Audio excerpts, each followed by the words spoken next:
हम कर्म करें, हमें फल की आकांक्षा है कि धन मिले। यदि वो नहीं मिलता फिर विचार करना चाहिए कि कोई प्रारब्ध है, कोई भगवान का ऐसा विधान है जो मेरे को क्रिया करने पर भी उसका लाभ नहीं मिल रहा है। जैसी प्रभु की इच्छा, निराश ना हो, हताश ना हो, पुनः प्रयास करें। वस्तुतः वो विजय को ही प्राप्त होगा पुरुषार्थ है। क्या विजय को प्राप्त होगा? कई बार प्रयास करने के बाद जब असफल रहेगा तो उसे वैराग्य हो जाएगा, फिर उसे भगवान से सच्चा अनुराग होगा, फिर वो सच्चा धनी बन जाएगा। समझ रहे ना? उसको प्रारब्ध नष्ट नहीं कर सकता जो पुरुषार्थी है। शास्त्रों में आता है, उत्साह संपन्न मदीर्घ सूत्रम क्रिया विधिज्ञम विष्णुशक्तम सूरम कृतज्ञम दृढ़ सौहृदंच लक्ष्मी स्वयं याति निवास हेतु। जो उत्साह से संपन्न रहता है, हर समय कभी परास्त नहीं होता। करूंगा 50 बार मुझे मुनाफा नहीं हो फिर भी करूंगा।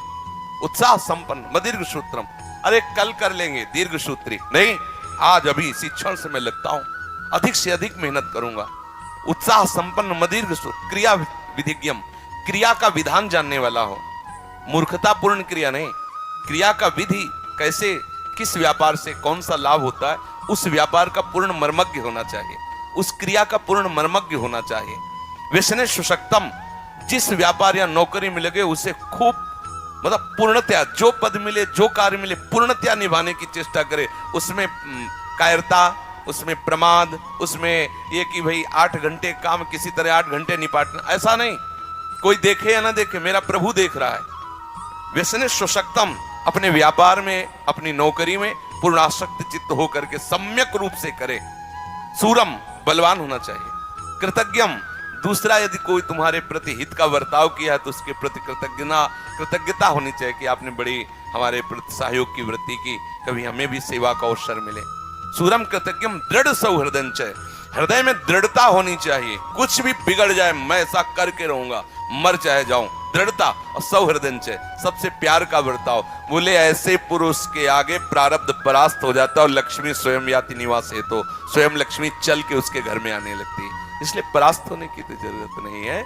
अगर कहीं परिणाम हमें कई बार निष्फलता लगती तो हमें फिर भी निराश होने की जरूरत नहीं, हम उत्साह संपन्न होकर लगते रहे। जैसे आप पढ़ाई पढ़ रहे हो, मान लो फेल हो गए, तो कुछ बच्चे ऐसे हैं जो अल्पज्ञता के कारण वो विचार करते अब तो फेल हो गए। माता पिता भी ऐसे अल्पज्ञ हैं कि उनको मानसिक टॉर्चर करने लगते, इतना पैसा लगाया तुम फेल हो गए, तो वो बच्चे आत्महत्या करने के लिए उतारू हो जाते हैं। कभी भी ऐसा किसी को भी नहीं करना चाहिए। अगर अपना बच्चा फेल हो रहा है तो उसे प्रोत्साहन देना चाहिए, कोई बात नहीं, इस बार फेल हो गए तो आगे जरूर पास हो गए।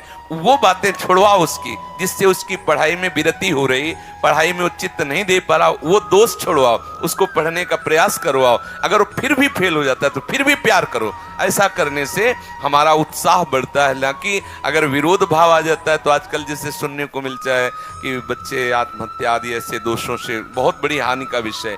कभी इतना निराश ना हो जाए कि जीवन से निराशा आ जाए कि मम्मी पापा इतना मेहनत करके अर्थ कमाते हैं और मैं उसको पढ़ाई में खर्चा, पास नहीं हुआ, अब क्या करना चाहिए, अब तो आत्महत्या कर लेनी चाहिए।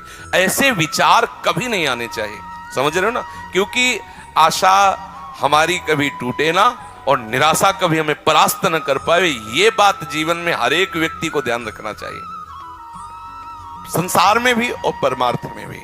हम जिस मार्ग में चल रहे हैं भगवान हमें सहयोग देंगे, हम पूर्णतया उसमें प्रयासरत रहे और इसमें निष्फलता भी सफलता होगी। प्रयासवान पुरुष कभी भी परास्त नहीं होता, उसका फल होता है। जैसे आप बहुत बार इस सब करके हार गए तो आपको वैराग्य हो जाएगा और पूर्ण आश्रय भगवान से हो जाएगा, क्योंकि आप सच्चे हो ना। तब आपको लगेगा कि प्रभु क्या आपकी कृपा में कोई कमी है ना? तब तो कृपा सच्ची मानिए। जिस समय अंतःकरण से प्रभु के आश्रित होगे उसी समय कोई ना कोई ऐसा मार्ग निकल आएगा जिसमें आप पूर्ण सफल हो जाओगे। प्रयासरत पुरुषार्थ करने वाला पूर्ण निष्फल कभी हो ही नहीं सकता। प्रारब्ध नाना प्रकार की बाधाएं उसको परास्त करेंगे माना, लेकिन वो विजय को प्राप्त होगा क्योंकि पुरुषार्थी है, वो उत्साह से संपन्न है, वो क्रिया की विधि को जानने वाला है, दृढ़ता पूर्वक क्रिया करने वाला, इसलिए परिणाम उसका मंगलमय होगा। समझ गए? पढ़ाई में भी और व्यापार में भी। लोक में धन की आकांक्षा होती है, आकांक्षा करना कोई पाप नहीं है।